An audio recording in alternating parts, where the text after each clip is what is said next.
Lake Forest, Illinois, a $14 million estate behind iron gates, the kind of house that announces itself before you see it. Inside, a mahogany door closes. A deadbolt clicks. On the other side of that door, a girl stands in the rain with a trash bag and a rusted fishing tackle box, the only thing she was allowed to take. Her father is dead. His lawyer has the will. Her stepmother has everything else. But in a Walmart parking lot 17 days later, the girl opens the tackle box for the first time, presses the false bottom, finds a letter. One word at the top, a name only her father ever used. In Wisconsin, under an abandoned farmhouse no one knows exists, something has been running quietly for 4 years. Waiting. In downtown Chicago, a man in a silver-haired suit checks his watch. The acquisition closes in 24 hours. She just found the key. The morning her father was buried, the rain came down the way it always did in Lake Forest in November. Sideways, cold enough to mean something. Quinn stood at the back of the crowd in a black dress she'd borrowed from a neighbor and shoes that didn't quite fit, and she watched the coffin go down, and she thought about all the things she hadn't said, which was a long list, which had been a long list for 4 years now, which she had been adding to quietly in the back of her mind, the way you added things to a list you knew you'd never actually send. She did not cry. She had done that part already. In her car at 2 o'clock in the morning 3 weeks ago, when the phone rang and the voice on the other end said words she already knew were coming, because she had been bracing for them in some deep and animal part of herself for 4 years. She had pulled into a gas station parking lot, and she had cried until she couldn't anymore. So at the funeral, she just stood in the rain with her hands at her sides and watched the coffin go down and thought, I never took it back. That was the thing. That was the only thing. She had said it to him when she was 15, 2 days after her mother's funeral in the doorway of his study, with her hands balled into fists and her eyes still swollen from 3 days of crying. She had said, I don't have a father since that night. And he had looked at her with an expression she had never fully been able to name. Not anger, not denial, something older than either of those. Something that looked in her memory like a man receiving a sentence he already knew was coming. He had not argued. He had not explained. He had just nodded once and she had walked away. And 4 years later, neither of them had ever gone back to that moment. And now neither of them ever would. The coffin reached the bottom of the hole. The priest said words. Quinn stood in the rain.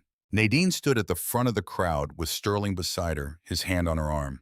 Both of them in perfectly tailored black, and Quinn looked at the back of her stepmother's head and thought she's already done the math.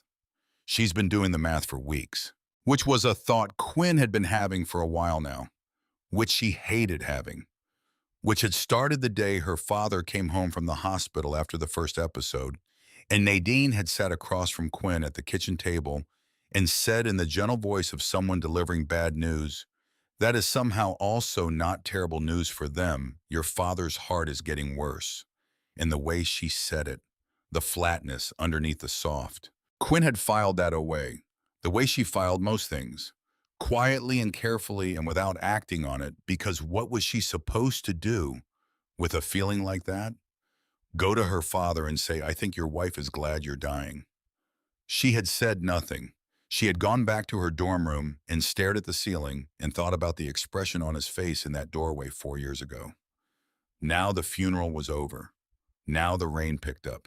And Quinn walked to her car alone because there was no one she needed to walk with, and drove back to the estate alone because there was nowhere else to go, and sat in the driveway for a long moment looking at the house she had grown up in. $14 million of limestone and lead glass and heated stone floors. Her father's hands in every corner of it. None of it hers. She knew that even before she walked inside. She knew it in the parking lot of the gas station at 2 o'clock in the morning. She had known it before that even. She had known it in the specific way you know things before they arrive, when you have been paying attention to the wrong kind of quiet for a very long time. The reading of the will happened 4 days after the funeral. Quinn sat on one side of the table. Aldrich Penn sat at the head, which struck her as a choice, the way he put himself at the head, rather than the side, the way he set up the room, like a man who already knew the outcome, and was just performing the formality. He had wide silver hair and a suit that cost more than her semester of tuition. And he looked at Quinn exactly once when she walked in, and then he looked at the table and did not look at her again. Nadine sat on the other side, Sterling beside her. Aldrich began to read. The will had been revised 3 weeks before her father's death. Quinn watched his mouth move and she heard the words, and she counted them the way you counted things when the counting was all you had left to do. She heard everything: the company, the real estate, the accounts, the investments, the offshore holdings. She heard everything going to Nadine with Sterling as secondary beneficiary. She heard her name exactly once. A one-time disbursement of $10,000 subject to probate clearance. Nadine looked at Quinn across the table with an expression that was trying very hard to be sympathetic.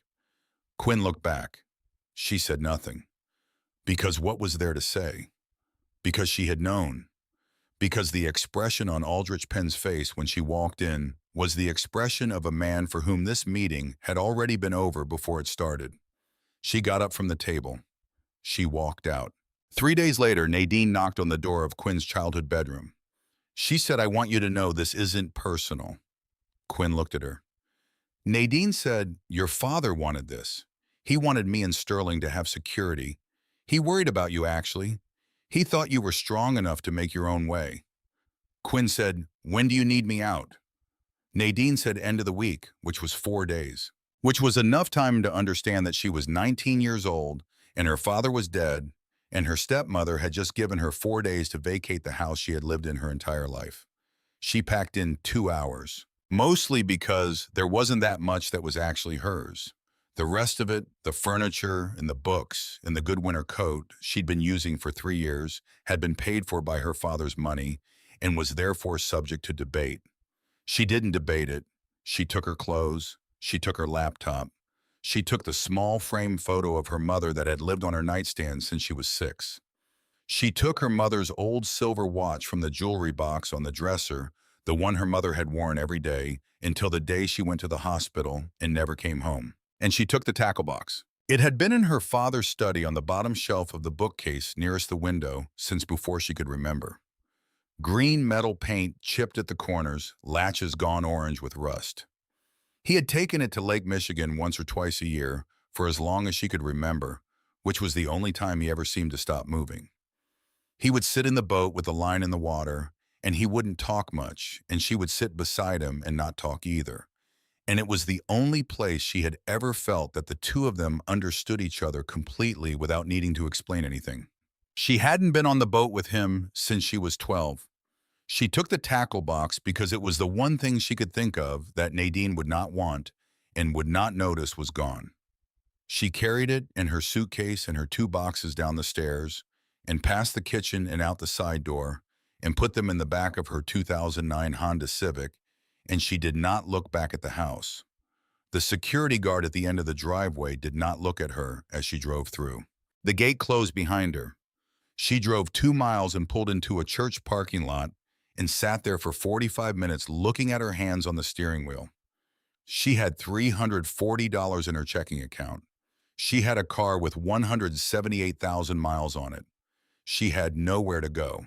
For the first 2 weeks, she parked in different lots and slept in the back seat and ate things that did not require refrigeration and called none of the 3 people she might have called because she could not explain this to anyone yet. She could not explain it because she did not fully understand it herself. She understood that her father was dead. She understood that Nadine had the house and the money and the company. She understood that something was wrong in a way that she could not articulate. She did not understand anything else.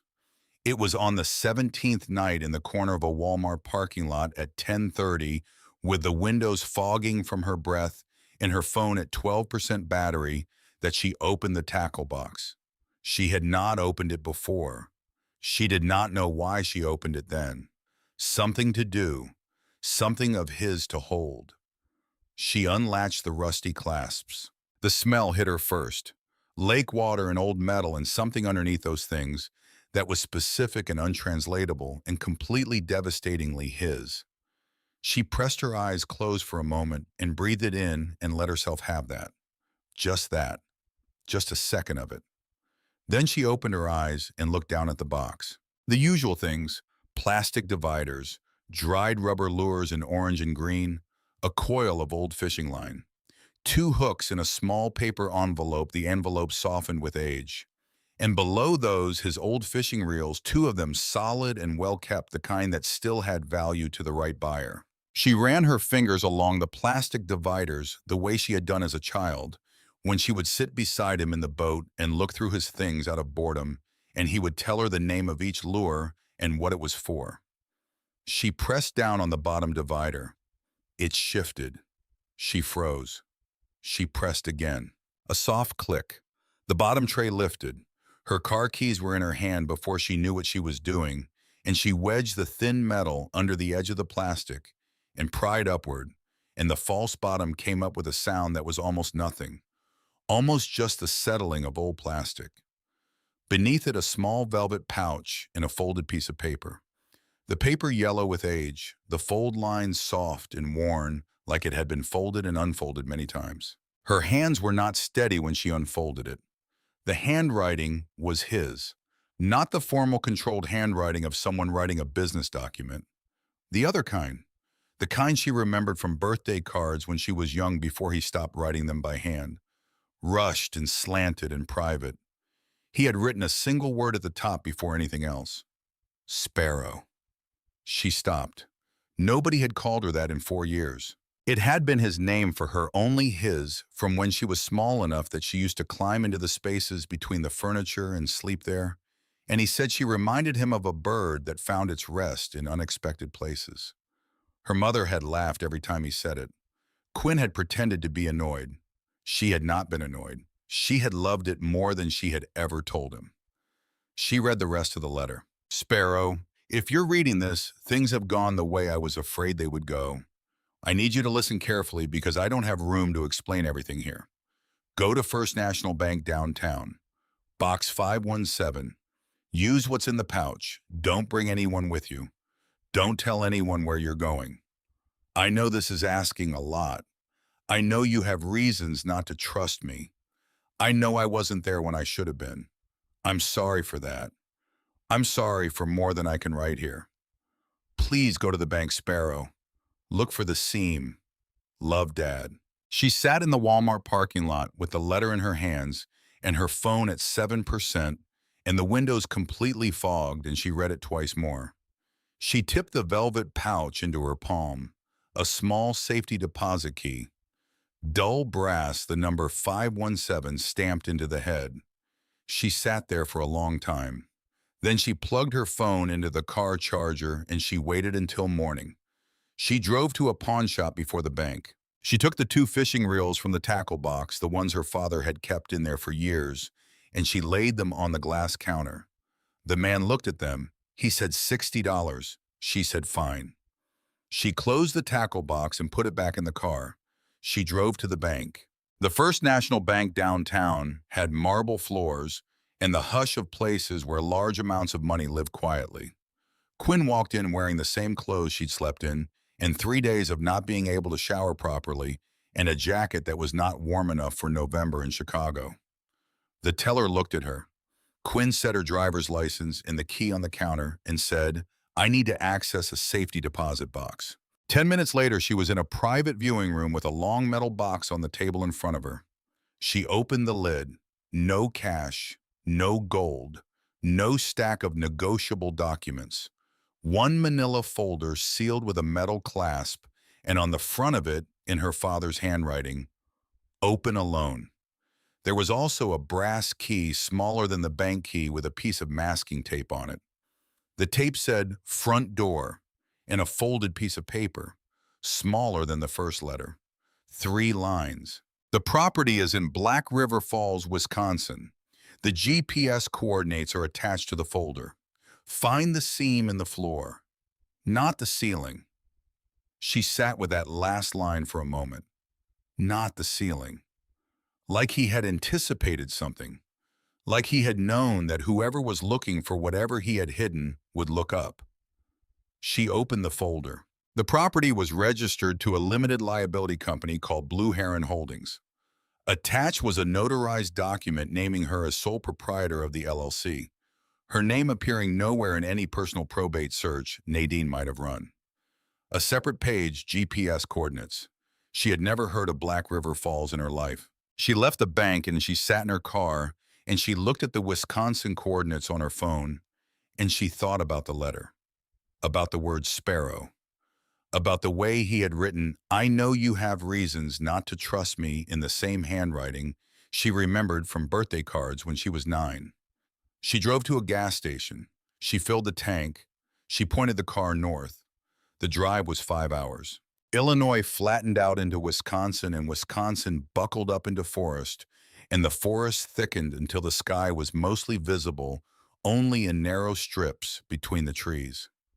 By the time she was on the county highway, the GPS was the only thing she trusted, and by the time she turned onto the unpaved logging road at the end of it, she wasn't sure she trusted that either. 3 miles of rutted dirt and overhanging oak branches scraping the roof of the Civic like something reaching. And then the trees pulled back, a clearing. In the center of it, a 2-story A-frame farmhouse. White once the paint peeled down to bare wood on most surfaces. One front window boarded, the porch roof sagged in the middle. Overgrown grass stood calf-high in the clearing. The whole thing had the look of a building that had been loved once, and then left suddenly, the kind of abandonment that wasn't planned. Quinn parked and killed the engine and sat for a moment. This is it, she thought. This is what 5 hours of driving gets you. She got out. The air smelled like pine and cold mud, and something underneath those things she couldn't name. She walked to the porch. The steps held. She pulled the brass key from her pocket and fitted into the deadbolt, and it turned stiffly but completely, and the door swung inward with a shriek of unlubricated hinges. The smell that came out, closed rooms and old wood, and something faintly mineral. She turned on her phone flashlight. The living room furniture was covered with canvas sheets yellowed with age, a thick layer of dust on every surface, raccoon droppings in the far corner, a stone fireplace against the inner wall, the ash in it old and gray. She swept the flashlight slowly, and then she stopped.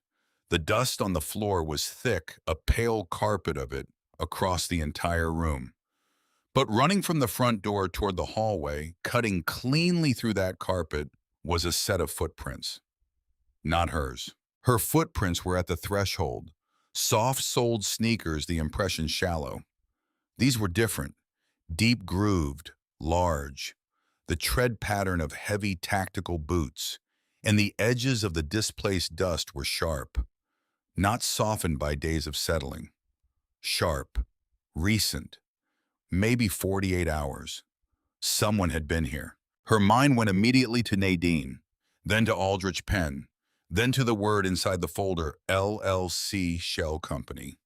Something worth hiding, something someone else might have wanted to find. She did not move for a moment. She stood in the doorway with the flashlight on the boot prints, and she thought they looked up. That was her father's instruction. Find the seam in the floor, not the ceiling. Whoever came before her had looked up the way people always looked up, because everyone expected things to be hidden in attics and ceiling panels in the high places. They had missed it. She hoped. She followed the boot prints down the hallway. They went into the study. She pushed the door open. The canvas sheet had been pulled violently off a heavy oak desk. Drawers were pulled out. Papers scattered across the floor in the careless way of someone searching fast and with frustration, not thoroughness. The bookcases along the walls were intact books on the shelves undisturbed. The window behind the desk was intact.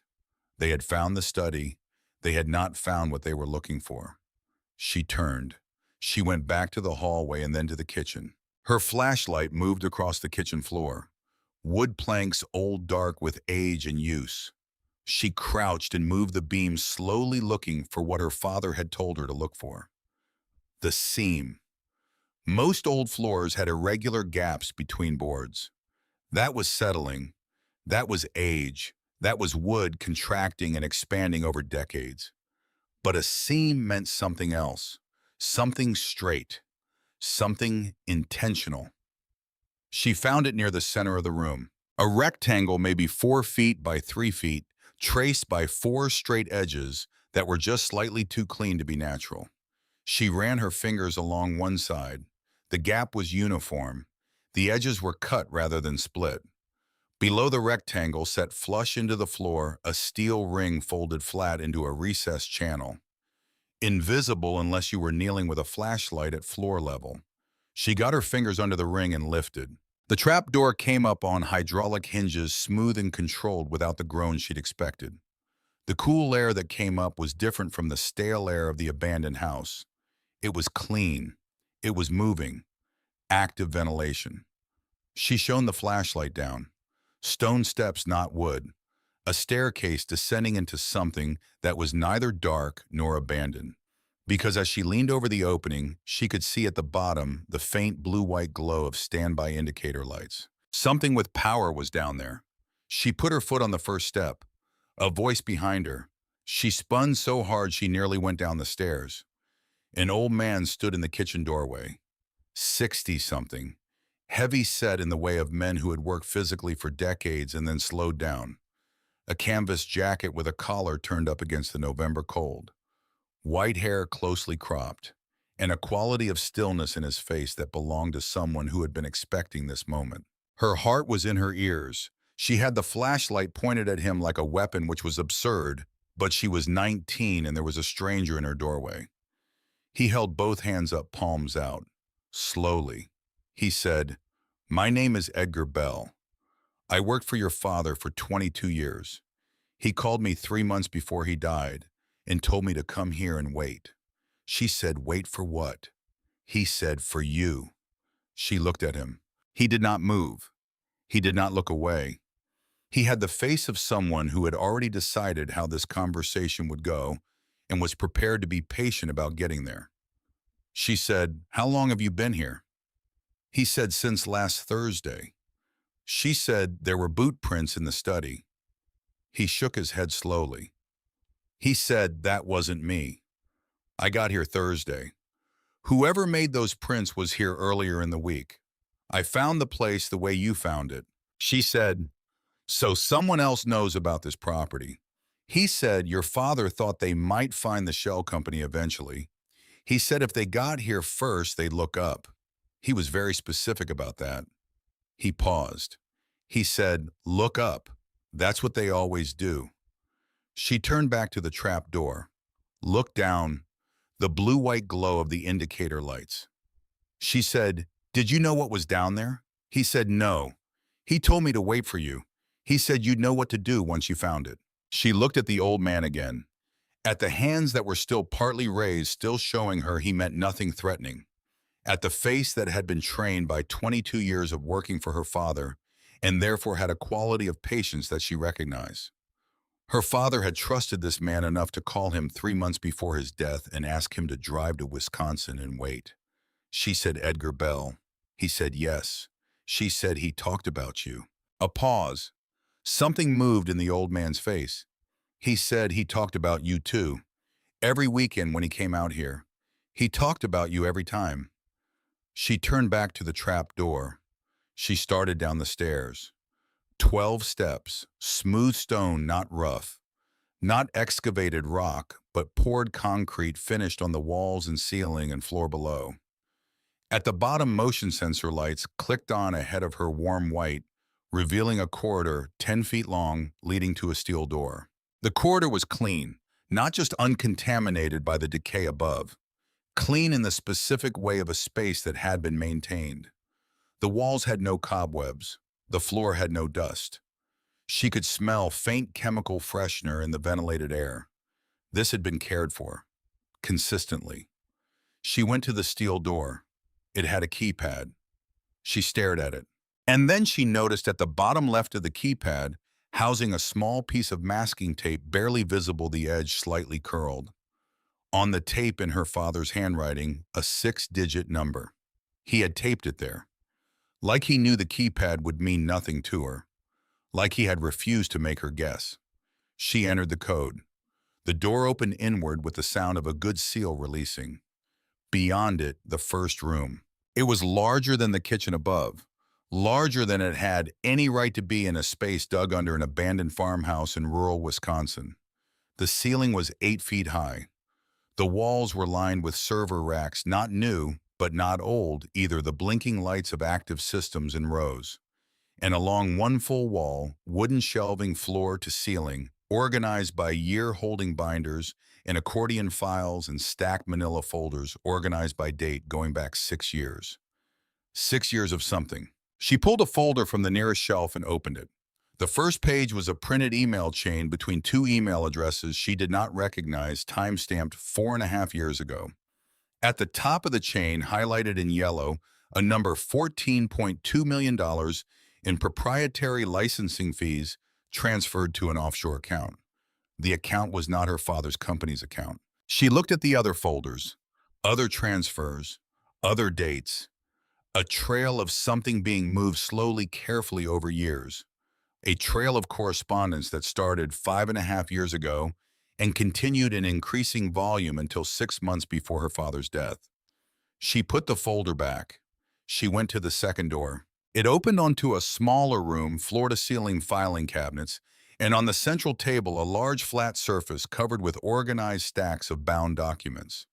The cover page of the nearest stack, patent application, Vance Systems, original filing dated. Beneath it, a page marked with a red flag tab, unauthorized transfer of proprietary methodology. She didn't understand all of what she was reading. She understood enough. Her father's technology, the core of what made his company worth what it was worth, being transferred piece by piece in ways that were designed to be invisible to a competitor that was in the process of acquiring the building blocks of everything he had built. She stood in the second room and she thought 72 hours. She didn't know where that number came from. She would understand it later, for now it sat in her chest like a weight she couldn't identify. She went back to the first room, to the corridor, to Edgar, who had followed her down and was standing at the edge of the first room with his hands in his pockets, looking at the server racks with an expression that was either awe or grief, or the specific combination of both that came from understanding all at once what a person you respected had been doing with the years you didn't fully account for. She said, "Did you know the scale of this?" He said, "No. He told me he had been building something. He said it was important. He said it was the most important thing he'd ever done. He said it was for you." She said, "How long did it take him to build this?" Edgar said, "He bought this property 6 years ago. I helped him transport the first server rack. He said he needed a place to store data backups off-site. I believed him." She said he was lying. Edgar said he was protecting you. He said there's a difference. She looked at the corridor, at the two rooms she had found. She had not gone through the door at the far end of the corridor yet. There was a third door. She had noticed it when she came down the stairs. Narrower than the first two, the handle different, more personal. Above it, a small piece of masking tape with one word in her father's handwriting: Sparrow. She stood in the corridor and looked at that door and she breathed. Edgar said, "I'll wait here." She nodded. She walked to the third door. She opened it. Inside, a room the size of a large closet, a single chair, a small table, and on the table a laptop closed with a sticky note on the lid. The note said, "Open me, plug in, press play." She sat in the chair. She opened the laptop. It woke up without a password. A media player was already open. A single video file, the thumbnail was grainy and underlit the interior of this room. The same chair she was sitting in. The timestamp in the corner, the most recent recording was 3 weeks before his death. But there were other files below it, 18 of them, spanning 4 years. He had been coming here for 4 years, sitting in this chair recording. She opened the oldest file first. The date was 4 years ago. The room behind him was the same room she was sitting in now, but the shelves behind him had fewer boxes. The ventilation system was newer. The paint on the wall still had that specific flatness of fresh application.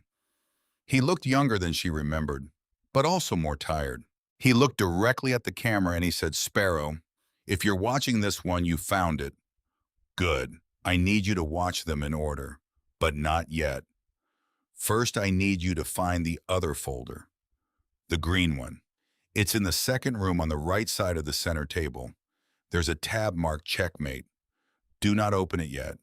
Just find it and hold on to it. Then come back here and watch from the beginning. She sat in the chair. She breathed. She was 19 years old and her father had been dead for 6 weeks, and she was sitting in a room he had built in secret in the dark under a house in Wisconsin for her. Find the seam in the floor, not the ceiling. She thought about every weekend he had not come home. She thought about the doorway 4 years ago, the look on his face when she said what she said. She thought he wasn't there the night my mother died because he was here. He was down here in this room finishing the ventilation. She did not fully understand that yet. She would understand it soon. But right now, she sat in the chair in the third room of a facility that her father had built in the dark for 4 years. And she looked at the video screen at his face, 4 years younger, looking back at her. And she thought for the first time since the funeral, I'm listening, Dad. I'm finally listening. She closed the laptop without pressing play.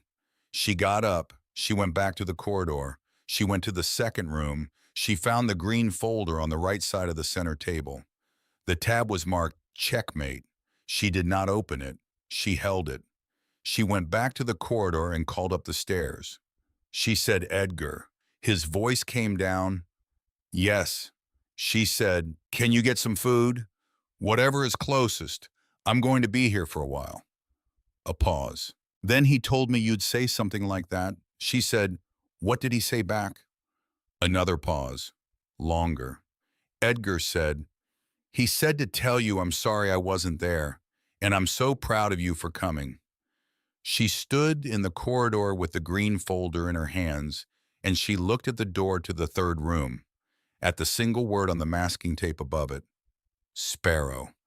She went back inside. She sat down. She opened the laptop. She pressed play. She watched them in order. That was what he had asked her to do. And so she did it.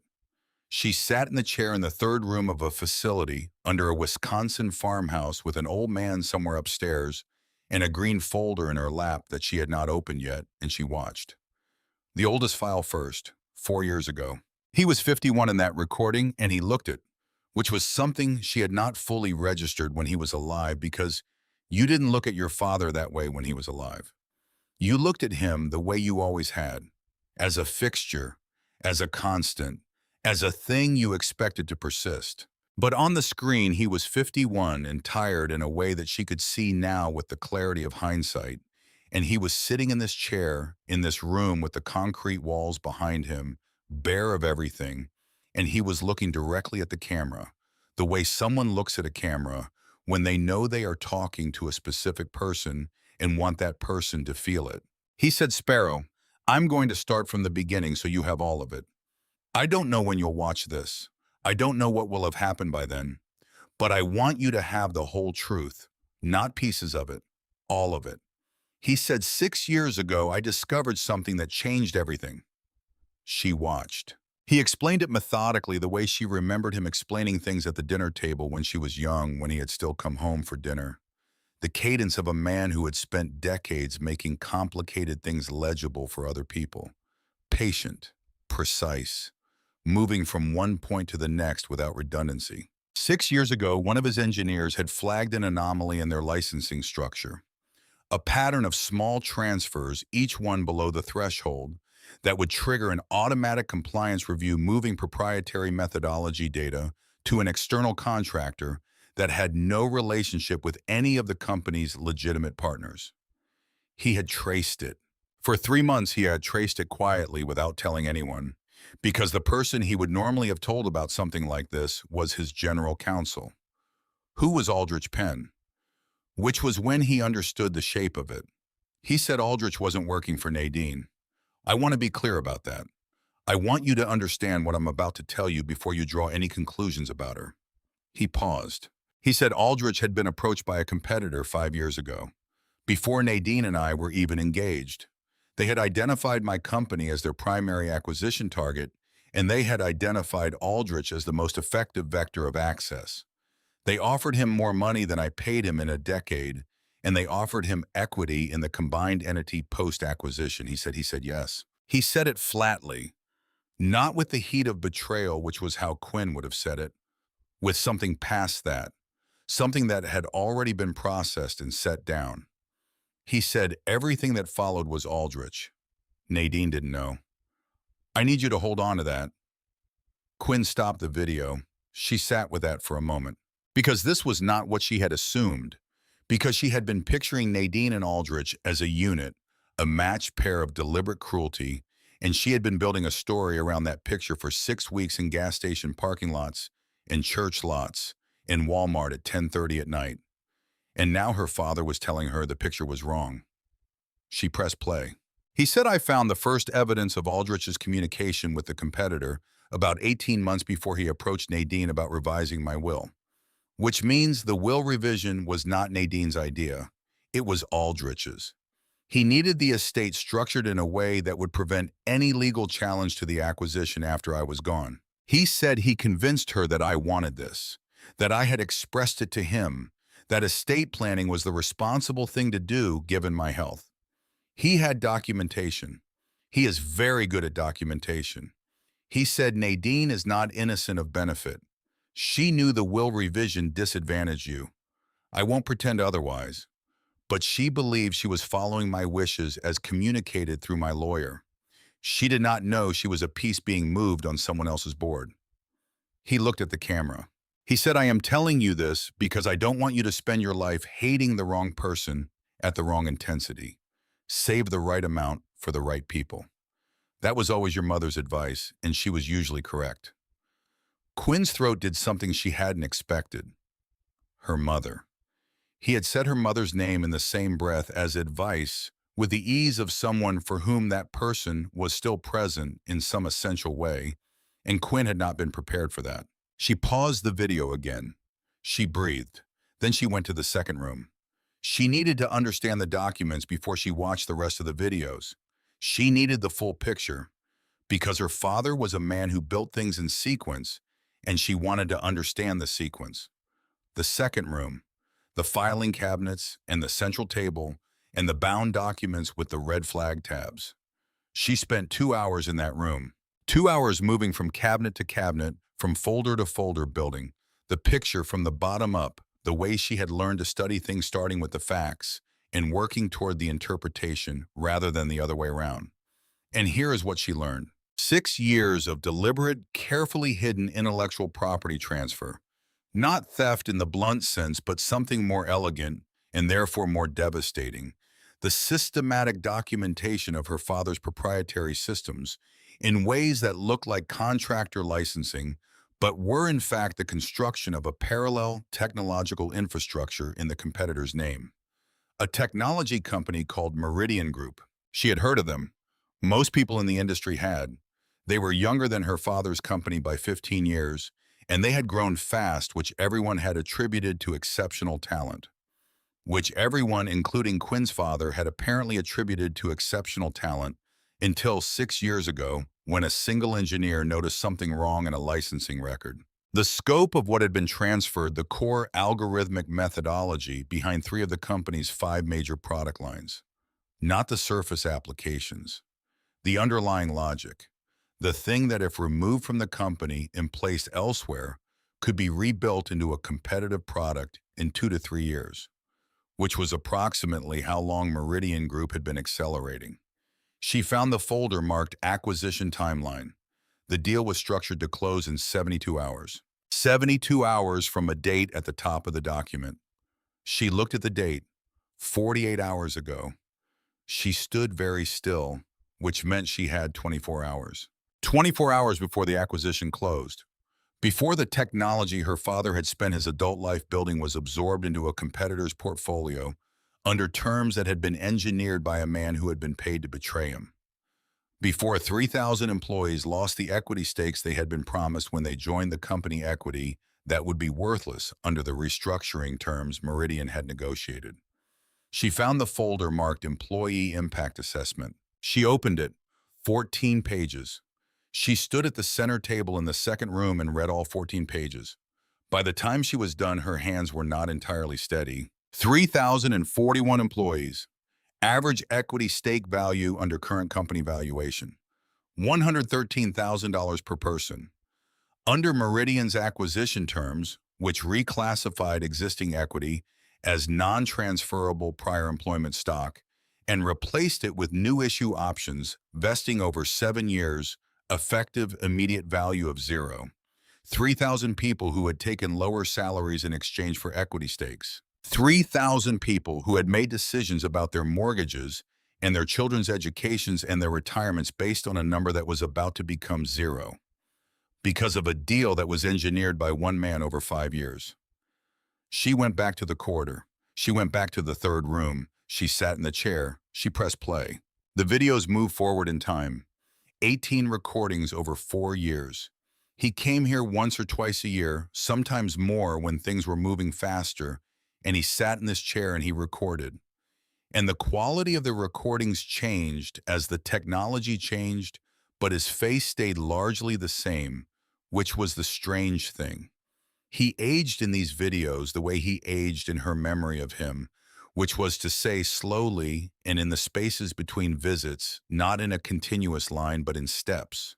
In the third video, he talked about Nadine. He said, I met her 18 months before Aldrich approached her about the will. I want to be accurate about the sequence. I genuinely cared for her. I want that on the record. He said she's a smart woman who was presented with a set of documents and a set of assurances by a man she had no reason to doubt. She revised the estate to benefit herself and her son. That is a thing she did. I'm not pretending otherwise. But the specific harm it caused you was not her design. It was Aldrich's. He paused. He said I wrote her a letter, in case I couldn't explain this to her directly. In the manila envelope and filing cabinet, 3 second room bottom drawer. I never sent it. I was afraid it would accelerate things before I was ready. If you find it, use your judgment about whether she should have it. Quinn stopped the video. She went to filing cabinet 3. Second room, bottom drawer. A manila envelope sealed with Nadine, written on the front in her father's handwriting. She did not open it. She held it in her hands for a moment. Then she put it in her jacket pocket and went back to the third room and sat down and pressed play. In the 7th video, he talked about Quinn. Not about the company, not about the evidence, just about her. He said you would have been 18 when I recorded this. I don't know if you're still at home or if you've gone to university yet. I hope you went somewhere good. You always wanted to go somewhere with a good philosophy program, and I always thought that was impractical, and I was wrong about that, as I have been wrong about most things that matter. He said, I know you're angry with me. I know why. I'm not going to argue with it. I spent a long time being angry at myself for the same reasons, which is not the same as being productive about it, but is also not entirely worthless. He said, I want you to know that every weekend I came here, I thought about you. Every time I sat in this room, I thought about what I was building it for. He said, the company is not what I built it for. The company is a vehicle. The thing I was trying to protect was the possibility that you could have a life that was actually yours, that no one could take from you. That was the whole point of all of it. He said, I know that's not what you needed from me when you were 15. I know what you needed was a father who came home. He looked at the camera. He said, I'm sorry, Sparrow. I've been sorry for 4 years. I should have said it to your face instead of to a camera in Wisconsin. That was a failure of courage, and I own it. She stopped the video. She sat in the chair. She thought I said it would take me 4 years to stop being angry at you, and it has been exactly 4 years, and I am sitting in a room you built for me in the dark. She pressed play. The videos continued. He talked about the evidence. He talked about the structure of what he'd built. He talked about the companies involved in the paper trails and what she would need to take to whom and in what order. He was precise. He was careful. He was in these last recordings running out of time in a way he knew about, and she hadn't. His heart had been failing for 2 years. He said it plainly in the 12th video. He said, the cardiologist gave me a timeline that I am choosing not to share with you in detail because I don't want you to feel rushed when you watch this. But I want you to know that I have structured everything with the understanding that I may not be there to walk you through it, which is why I've recorded all of this, which is why I asked Edgar to wait. He said there is a folder in the second room marked checkmate. Do not open it until you are ready to use it. Opening it does not trigger anything, but once you make the decision to use it, you will need to move quickly. He said, I cannot make that decision for you. I have spent 4 years building the mechanism, but the mechanism has no value without the person who chooses to activate it. That person has to be you.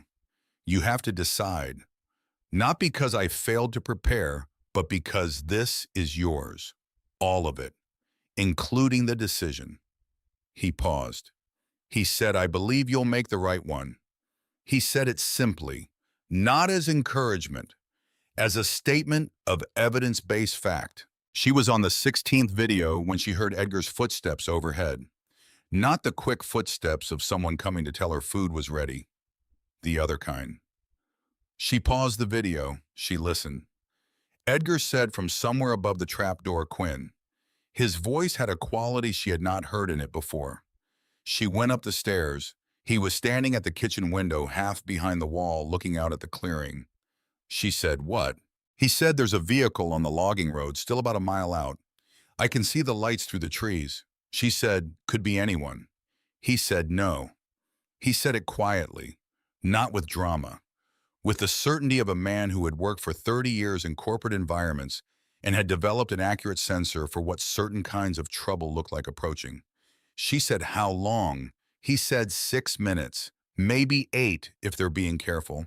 She thought 24 hours. She thought checkmate. She thought I haven't watched the last 2 videos.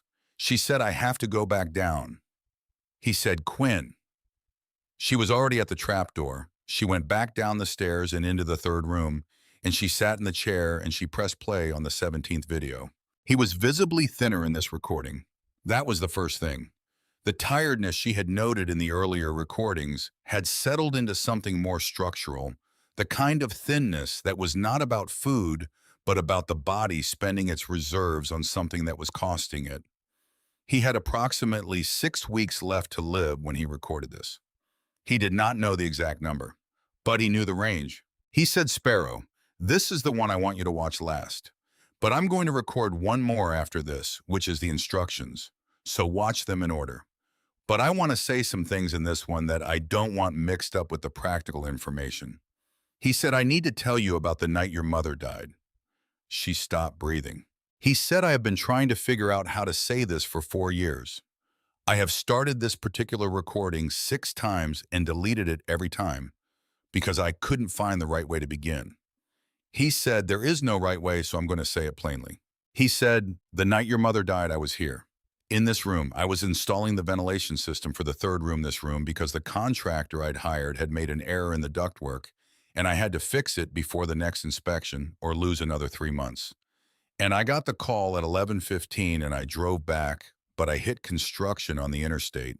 And by the time I got to the hospital, it was 1 o'clock in the morning and she was already gone. He stopped. He breathed.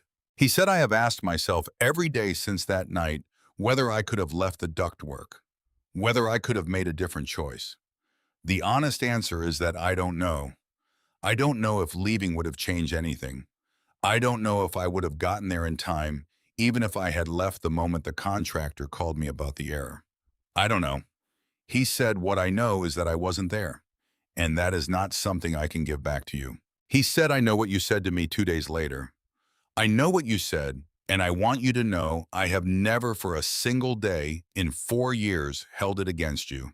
You were 15, and you were right about everything that mattered. I had not been there enough. This was one more not enough in a long series.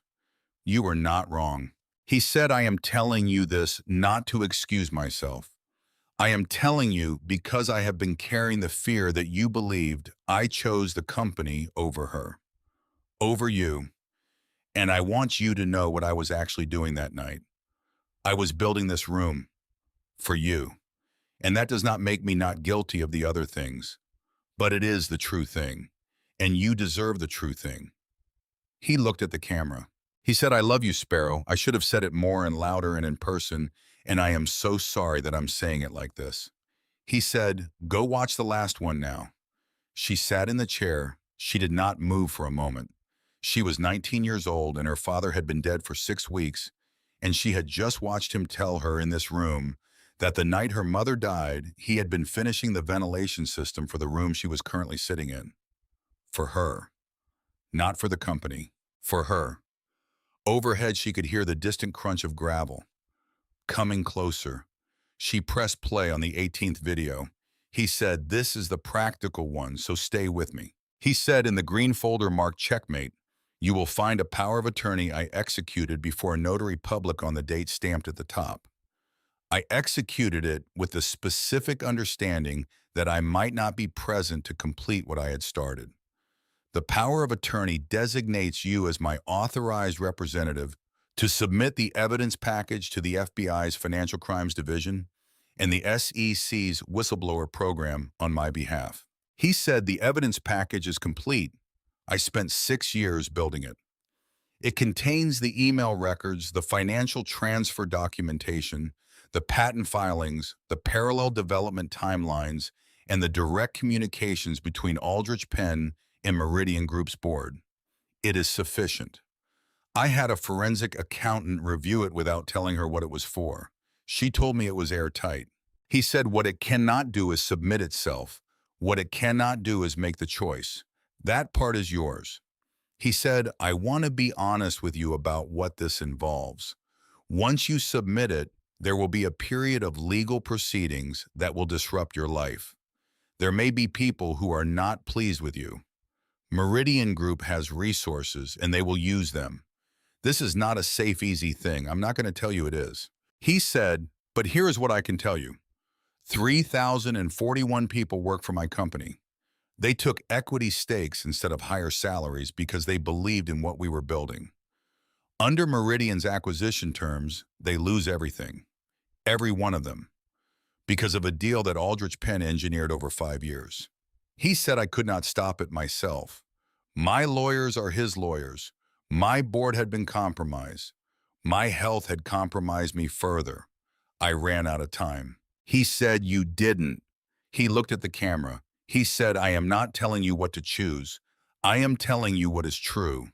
He said, "You asked me once what I actually did in this cabin all those weekends. You were 12. I told you I was fishing. That was partly true and almost entirely a lie. And I'm sorry for that." He said what I was actually doing was building something so that someday you could walk into it and have everything you needed. He said, "The rest is up to you." The video ended. The screen went black. She sat in the chair in the third room of a facility her father had spent 4 years building, and she held the green folder in her hands, and she did not move. Overhead closer now. The unmistakable sound of a vehicle in the clearing. An engine cutting off. A door opening. She heard Edgar's feet move quickly to the kitchen window. She heard him say quietly to himself, "There are 2 of them." She held the green folder. She thought about 3,041 people. She thought about her father in this chair in the 17th video, looking thinner than she had ever seen him, telling her about a night 4 years ago when he had been installing ventilation ductwork and her mother had died. She thought about what he had said. "You didn't run out of time." She heard a knock at the front door of the cabin above her. Then less politely a fist. Then Edgar's voice raised, "Can I help you?" A different voice, male, controlled. The voice of someone who had already decided how this was going to go. The voice said, "We're looking for Quinn Vance. We have reason to believe she may be in distress." And Quinn sat in the third room with the green folder in her hands, and she thought he sent 2 people to a cabin in rural Wisconsin to check on my distress. She thought Aldrich Penn. She thought he found the shell company. She thought they came here before me and they looked up and they found nothing and they came back. She stood up. She picked up the green folder. She went to the corridor. She went to the second room and she pulled the manila envelope from her jacket pocket, the one with Nadine on the front in her father's handwriting, and she put it carefully in the center of the table where it would be found. Then she went to the first room. She opened the laptop case sitting on the shelf beside the servers, and she put the laptop inside it. She put the external hard drives in beside it. She put the green folder in last. She heard movement above her. Not Edgar's movement, something heavier. She had maybe 3 minutes, maybe less. She looked at the corridor. At the end of it was the door that she had come in through, the steel door, the one with the keypad. But she had noticed something when she first came through. On the wall opposite the steel door behind one of the server racks, a handle. She had noted it and filed it. She went to the server rack and moved it 6 inches. A door in the wall, steel like the other but narrower. No keypad, just a handle and a deadbolt, the kind you open from the inside. She unlocked the deadbolt.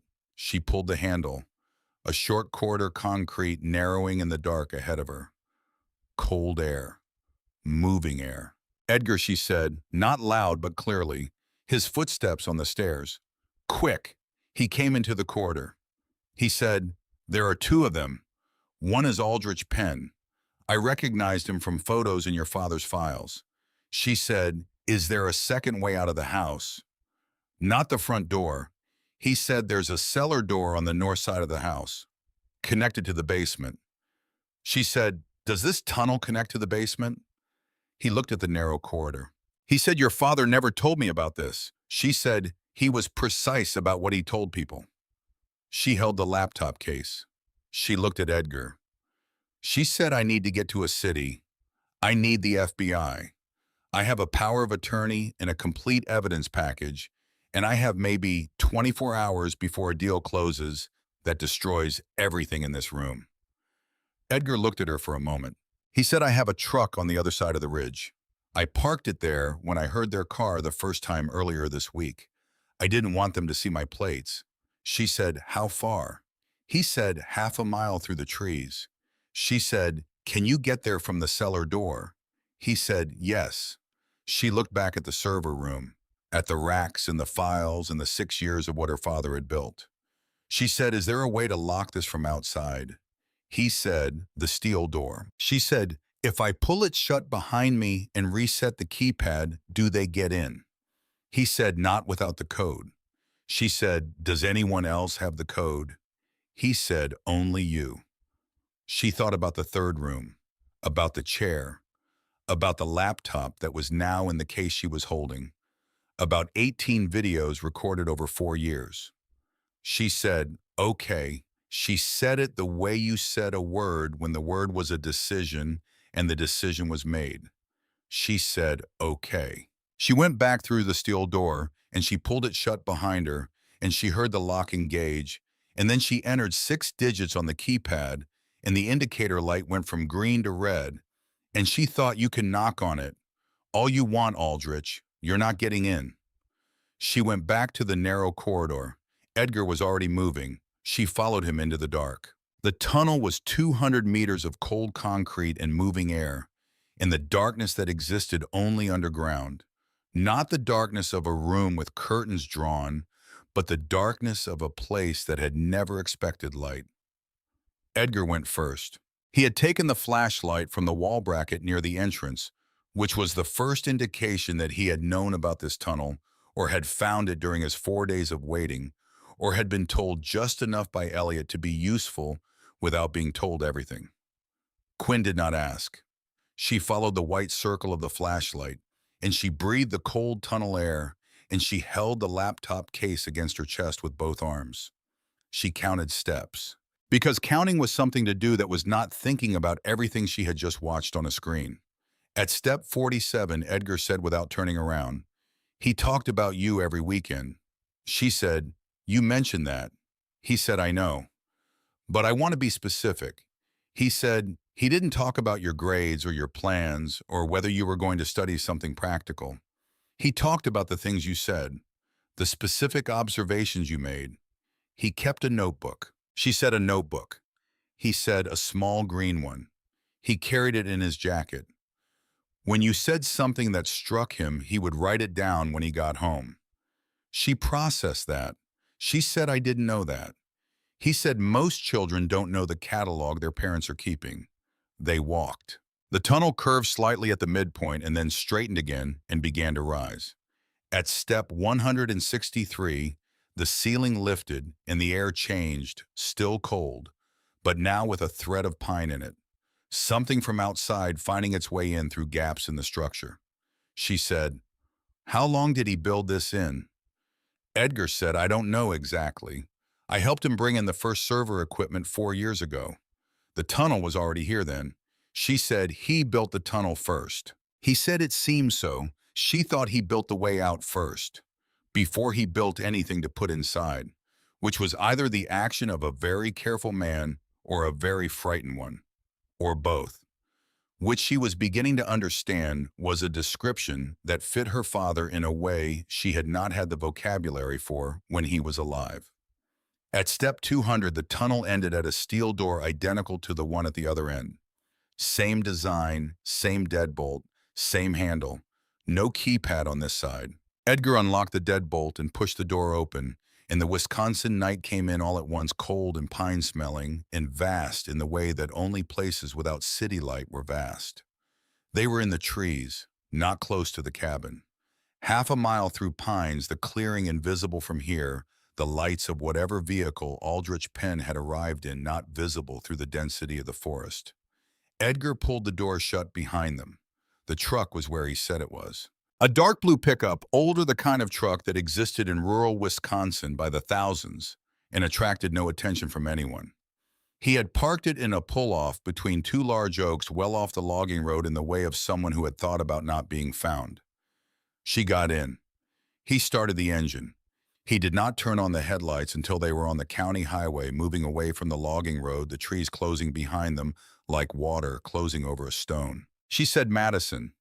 He said, "What about it?" She said, "That's where the FBI field office is. I looked it up while I was reading the files." He said, "That's an hour and 20 minutes. She said, "Drive." He drove. She opened the laptop case on her lap and took out the green folder. The folder marked "Checkmate." She opened it. Inside, a bound document, legal weight paper notarized. The power of attorney. Her father's signature on the last page, the signature she recognized from every birthday card until the card stopped, and below it, a notary seal dated 3 weeks before his death.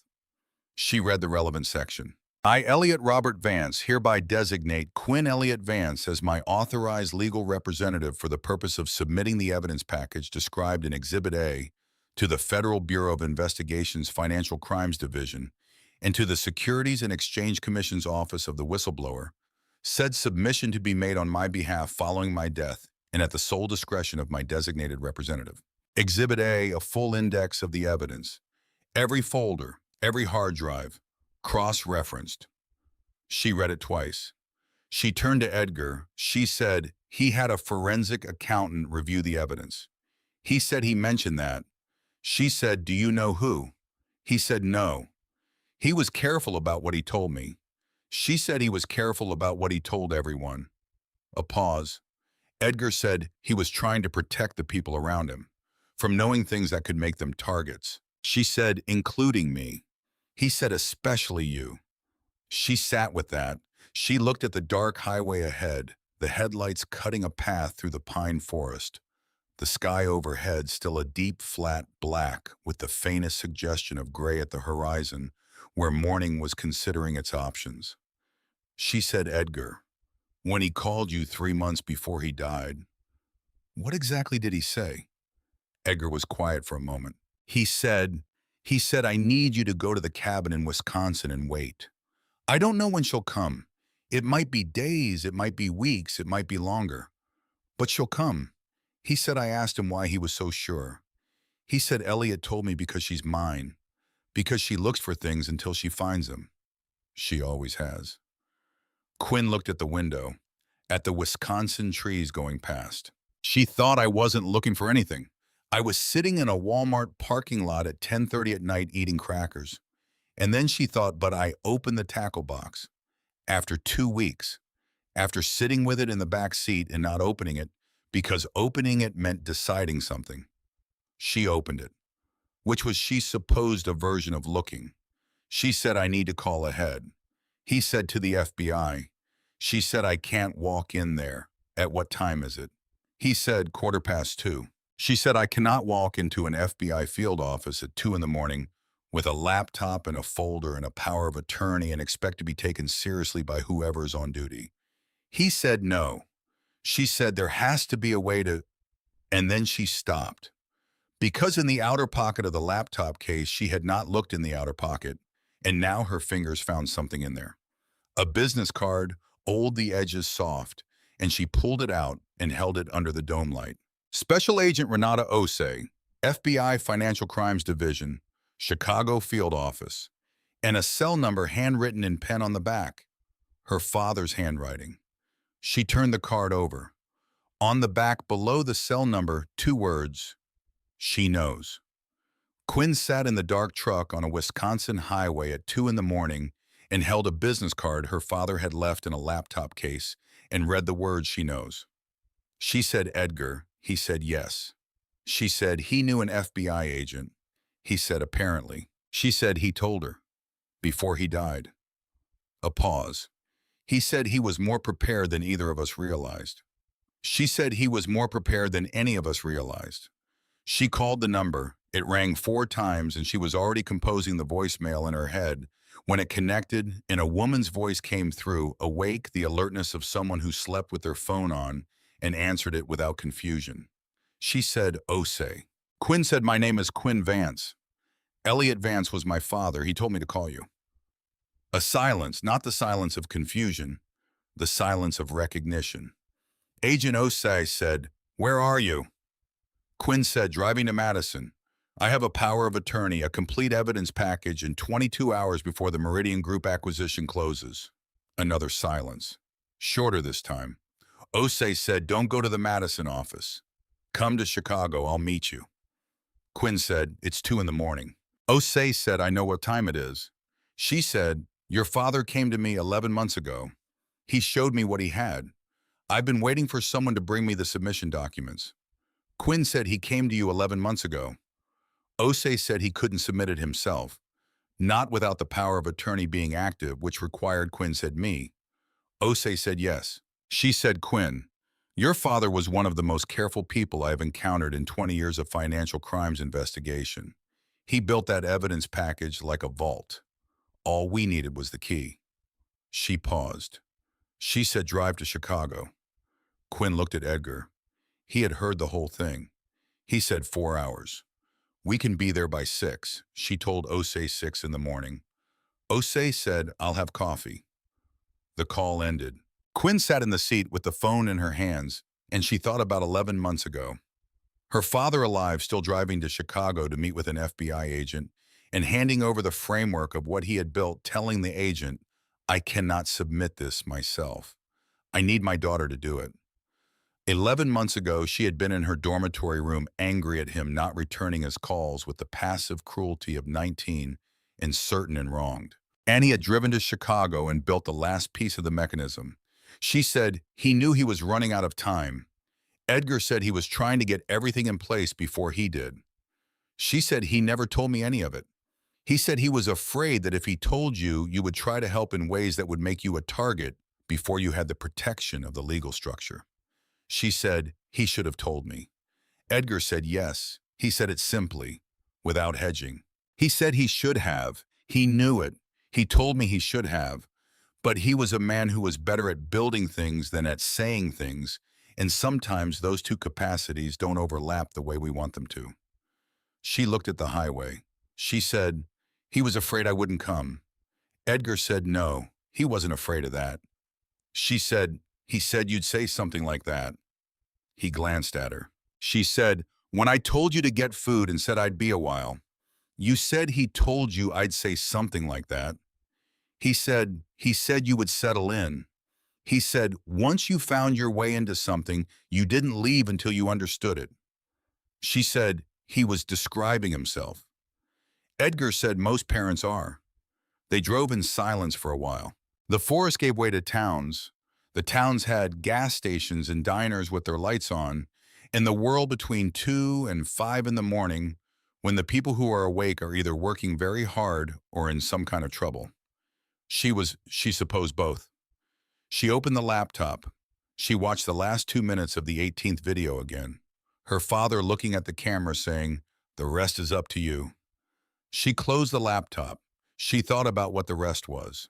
At 6:43 in the morning, Quinn Vance walked into the Chicago field office of the FBI with a laptop case, a green folder, and an old man behind her who had driven 4 hours through the dark without complaint. Agent Renata Osei met her in the lobby. She was 50 or close to it with the posture of someone who had been very tall since she was young and had made peace with it. She wore a suit that had been put on quickly, and she had coffee as promised, 2 cups in a carrier, and she looked at Quinn with the quality of someone who was seeing something they had been waiting for long enough that the seeing of it was its own kind of emotion. She said, "You look like him." Quinn said, "Everyone keeps saying that." Osei said, "It's true." She said, "Come with me." The conference room was on the 3rd floor. It had a glass wall looking over the main floor of the field office, which was not as busy at 6:45 in the morning as it would be in 3 hours, but was not empty either. 3 other agents came in within 15 minutes. A fourth joined by video from a screen on the wall. Quinn set the laptop case on the table. She set the green folder beside it. She set the power of attorney on top. She said, "My father built this evidence package over 6 years. He had it reviewed by a forensic accountant before he died. He designated me as his authorized representative through the power of attorney dated," she pointed to the seal, 3 weeks before his death. She said, "The Meridian Group acquisition closes in 21 hours. The deal was structured to eliminate 3,041 employees' equity stakes valued at approximately $113,000 each under terms that were negotiated by Aldrich Penn, who was simultaneously acting as my father's general counsel and as a paid agent of Meridian Group. She said I would like to submit this evidence package on behalf of my father's estate." The room was quiet for a moment. Agent Osei looked at the power of attorney. She looked at the evidence folder index. She looked at Quinn. She said, "We've been waiting for this for 11 months. She picked up her phone. She said, "Let's get started." They worked for 14 hours. Not Quinn primarily, the agents. But Quinn was there for all of it, answering questions, when she could, accessing the laptop when they needed to pull specific files, watching agents who had spent their careers finding threads and following them encounter a thread that had already been fully wound. By noon, they had confirmed the financial transfer documentation. By 3 in the afternoon, they had made contact with the SEC. At 4:17, with 4 hours and 43 minutes before the acquisition deadline, a federal judge signed the injunction that froze the Meridian Group transaction pending investigation.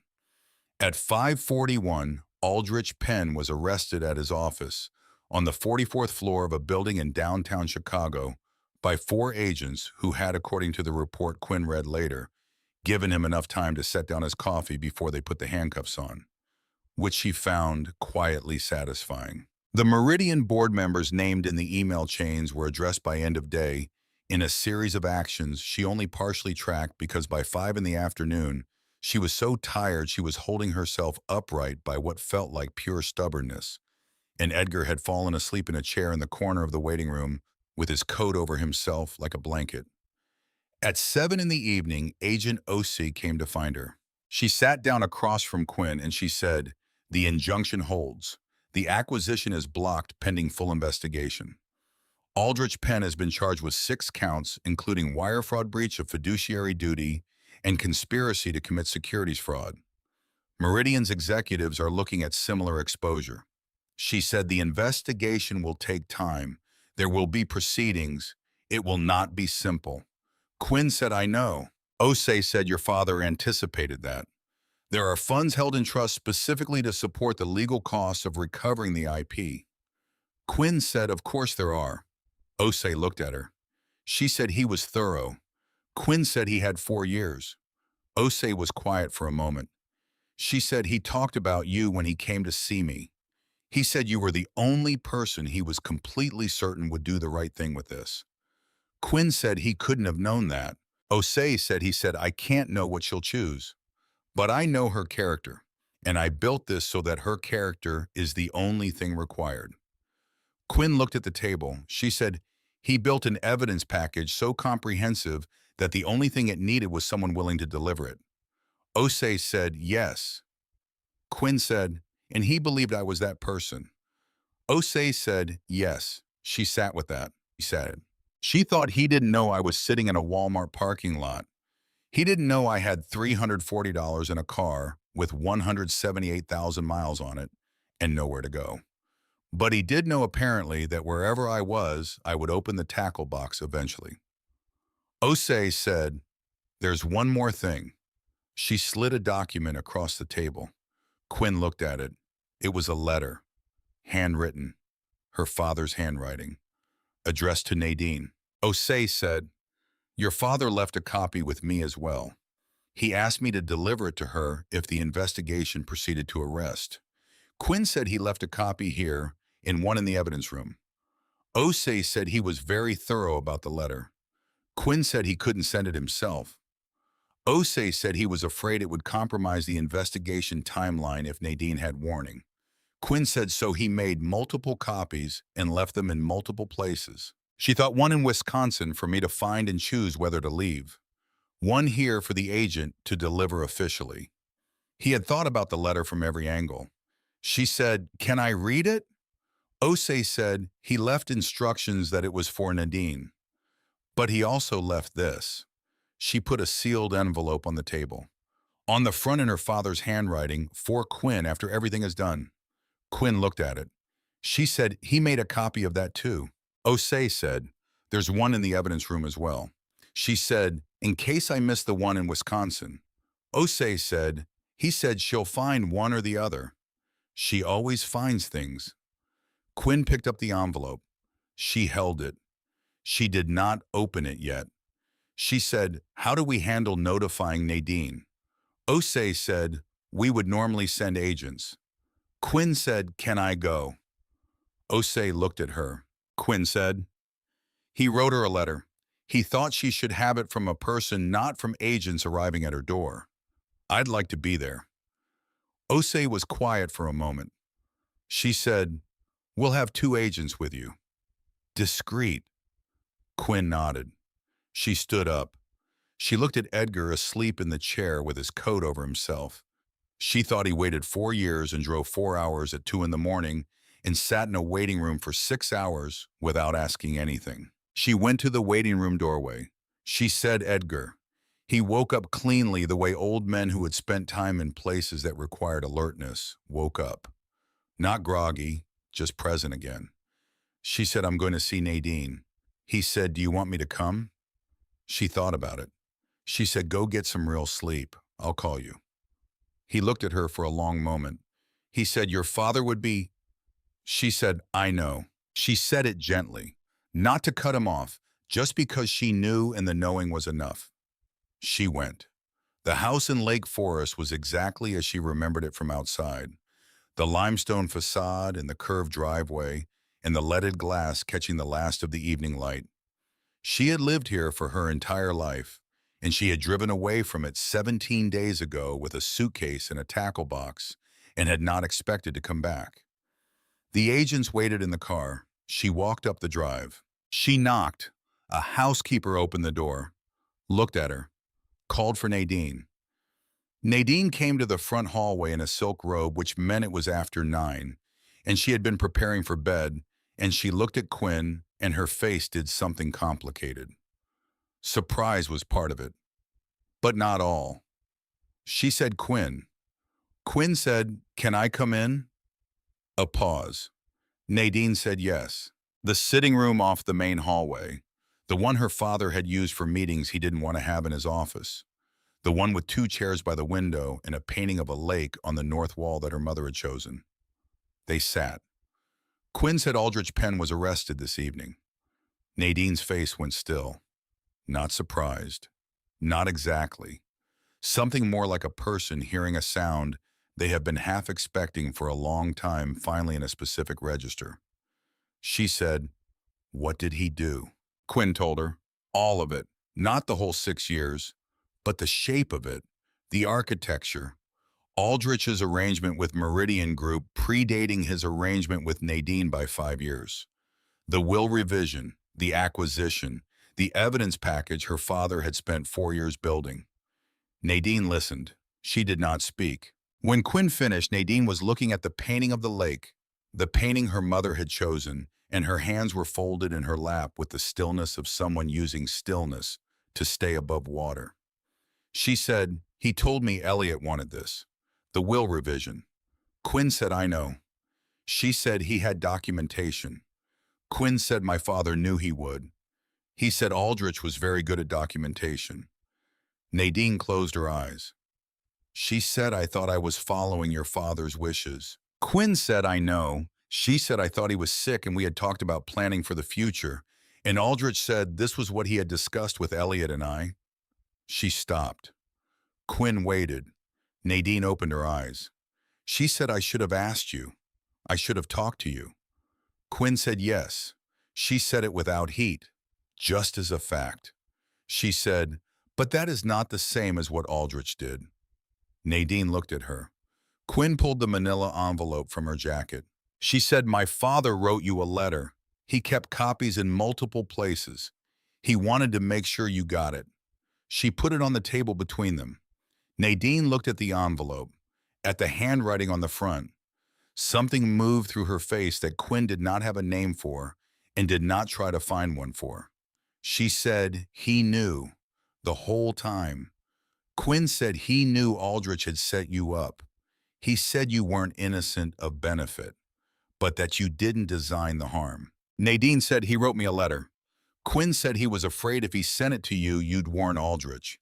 He needed time to complete the evidence package. Nadine said he built the whole thing before he died. Quinn said 4 years. Nadine sat with that. She said, "Where is Sterling?"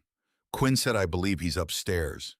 The agents outside will need to speak with him eventually, but he's not being charged with anything tonight." Nadine said he didn't know. Quinn said, "I know that too." Nadine looked at the envelope on the table between them. She said, "What do you want from me?" Quinn said, "My father's company is going to need its assets unfrozen through probate. The will revision will be challenged. I have the original will and a forensic accountant's review of the financial transfers." She said, "I'm not asking you to give up everything you have. I'm asking you to not fight the investigation." Nadine said, "Cooperate." Quinn said, "Yes." Nadine looked at the lake painting. She said, "What happens to Sterling?" Quinn said if he cooperates with investigators and had no actual knowledge of Aldrich's scheme, he's a witness, not a defendant. Nadine said he didn't know. Quinn said, "Tell the investigators that, with everything you have." A silence. Nadine picked up the envelope. She did not open it. She held it with both hands the way Quinn had held it in the facility under the Wisconsin farmhouse, the weight of it being something other than paperweight. She said, "I'm sorry for what I did to you, for how you've been living." Quinn said, "I know." She stood. She said, "Open the letter." She went to the door. She said, "I'll have someone call Sterling down. He needs to hear this from you, not from the agents." She left. 2 months later, Quinn Vance sat in the office that had been her father's in the company, that had been his in the chair that had been his, and she signed a document that made her the chief executive of Vance Systems at the age of 20. The probate court had validated the original will. The challenged revision, signed under fraudulent circumstances, as evidenced by the testimony of 3 former Aldrich Penn employees, and the email records from the evidence package had been voided. Meridian Group's board was in the middle of a federal investigation that would, according to the financial press, take years to fully resolve. Aldrich Penn had entered a not guilty plea, which his attorneys were apparently going to have difficulty maintaining, given the 6 years of email records, financial transfers, and forensic accounting that Quinn's father had left behind in a concrete room under a farmhouse in Wisconsin. Quinn had been in this office twice in her life before this morning. She looked at it now. The desk, the bookshelves, the window that faced north catching the lake forest light that was clear in winter and gold in summer. On the desk, the small green notebook. Edgar had found it in the facility in the desk drawer, in the 3rd room after the investigators had finished their sweep. He had given it to her without opening it. She had opened it. It was what he had described in the video. Her words written down, dates going back years, things she had said that she didn't remember saying rendered in his handwriting, sometimes with context, sometimes alone. She was 12 and said the problem with knowing what you want is that then you know when you don't have it. She was 15 and said, I think the difference between courage and stubbornness is whether it turns out you were right. She was 8 and said, does the moon know it's reflecting or does it just think it's shining? She sat with that one for a while. She closed the notebook. She signed the document. Her first official act as CEO was to open a board resolution establishing the Elliott Vance Employee Equity Restoration Trust. The trust held, as of this morning, $340 million, which was the aggregate value of the equity stakes that 3,041 employees had been promised when they joined the company and had come close to losing when the acquisition was 24 hours from closing. None of them were losing it. The equity was not being given to them. It was being returned to them. There was a specific difference which the trust's language made explicit. She had fought with the board about the language. The board had wanted provided to each eligible employee. She had changed it to restored to each eligible employee as Elliott Vance always intended. As Elliott Vance always intended. She had put her father's name in the legal language of a corporate document. He would have found this, she thought, both unnecessary and correct. Her second official act was to establish a scholarship fund at the university she had attended briefly before everything. The scholarship was for students who had left school due to circumstances outside their control. Bereavement, financial collapse, family emergency. The ones who had needed to stop but intended to return. She named it the Diana Vance Return Scholarship, after her mother, who had wanted, of all things, to return to school herself, had been planning to when Quinn was younger and had not gotten the chance. The third thing she did was make a phone call. She called Edgar. He picked up on the second ring. She said, I'm signing the paperwork today. He said, I know. She said, the company. He said, good. She said, I'm going back to Wisconsin next week. He said, to do what? She said, nothing. I just want to go back. A pause. He said, he would have liked that. She said, I know. She said, Edgar, thank you for waiting. He said, it wasn't a sacrifice. He was my friend for 22 years. And he stopped. She said, I know. They said goodbye. She looked at the window, the Lake Forest light clear in winter. She thought about what she was going to do with a $14 million house that she had no interest in living in. She thought sell it and give the proceeds to the trust. He would find that correct and probably unnecessary, which was how she intended to do most things from this point forward. She looked at the green notebook. She thought about the facility, about the 3 rooms, about 18 videos recorded over 4 years by a man sitting in a chair in the dark talking to a camera. She was going to go back. She was not going to renovate it. She was not going to turn it into something else. She was not going to change the concrete walls or the server racks or the trap door or the chair in the 3rd room where her father had sat and said things he should have said in person. She was going to go back because it was a place he had built for her and she intended to keep it. She was going to go back because she was his and the facility was his and the notebook in her hands was his and the name on the scholarship was her mother's and the equity trust had his name in the legal language.